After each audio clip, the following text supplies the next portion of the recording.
Well, somebody else who should have a gong is my next guest, because I want to talk to you about the idea, if you're unemployed at the moment, and maybe you're off sick, and maybe you're off on long-term sick, would joining a jogging club be just the thing to get you back into work?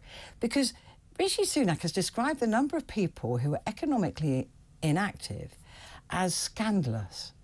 But is it scandalous to force people who may well be sick to consider joining a jogging club? That's just one of the options available. This is called the Work Well scheme, and it is there to help reduce the numbers who have signed off, with job centres encouraged to refer people for advice and therapeutic recreation. I can't think of anything less therapeutic than going for a jog. Well, joining me now to discuss this is Justin Urquhart Stewart. Justin, where's your honour? Petrie, good afternoon.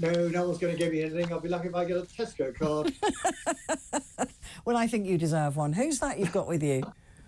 This is Boo, who for some reason has insisted on staying with me. I'm trying to put her down, but she keeps crawling back up my leg again, which is quite painful, I have to say. Yeah, that is painful, especially if you're wearing a kilt. Thank you. Justin, look, there is a huge number of economically inactive people at the moment. How do we use the carrot and the stick to get them back into work? Is this? I've heard of schemes like this before, and they haven't worked. No, well, it's a lovely idea, a lovely concept, but there's no simple answer to this. Basically, what happened after COVID, we had so many people who were signed off, and it's a problem not just for us, but actually throughout the whole capitalist world. People haven't come back to work again. And so we've now got a position of something, say, 2.2 million people signed off as long-term sick. That's an astonishing figure. So what do you do? Well, bear in mind, we've had another wave of COVID coming through.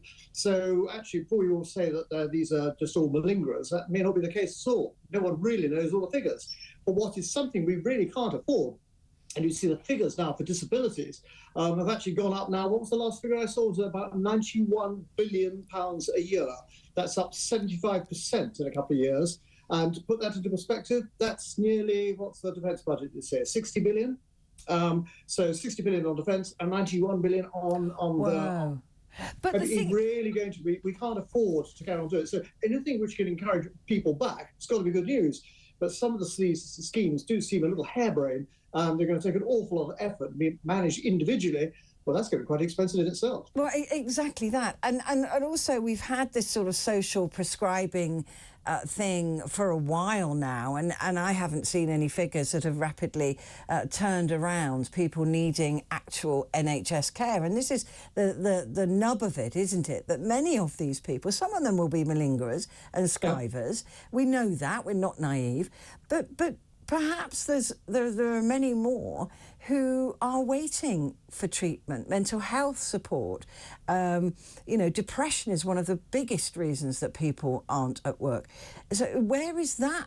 Where is that support? And like I said, waiting for appointments to get your back fixed or whatever it might be.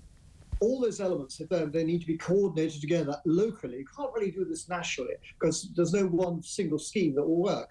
And it has to be done individually. It takes time and it costs money. But when you've got numbers like this coming through, 2.2 million on long-term disability, and yes, you say there will be some malingerers in there. The other side you can also try is actually with tax incentives to get people back into work again, to actually make it worth their while. But there's always a slight view is that people have decided not to go back because they can't be bothered. That's unlikely to be the case. Most people do want to work, but they want the money because they've got to be able to pay the bills. What you've got to do is actually try and give them more incentive to do so, and if it helps with training courses and things like that, then so be it. But just merely a large scheme like this is a very good excuse to actually recruit a load of consultants who are going to be better off as a result of that. We don't actually reduce the number of people back in work. But that's the thing, isn't it? That any monies, and we haven't seen the figures, they're deliberately, I think, being kept from us at the moment. But how much this will cost is likely to go to organisations who will be set up to take in, I don't know, 10,000 people to go running, and they'll take in 10, and there will be no judgment on that. They'll get. We know this happens with government money. They get paid the same whether they get 10,000 or 10 people. There seems to be very little scrutiny over the costs of something like this. Well, you've seen already with what happened with all the materials for COVID for hospitals and provision of plastic equipment. The government panicked, put out the orders, didn't bother to check anybody, and lo and behold, we get mightily ripped off. And this is another opportunity for that to occur. No, look at the areas where actually you're getting most jobs being picked up again. These tend to be small businesses.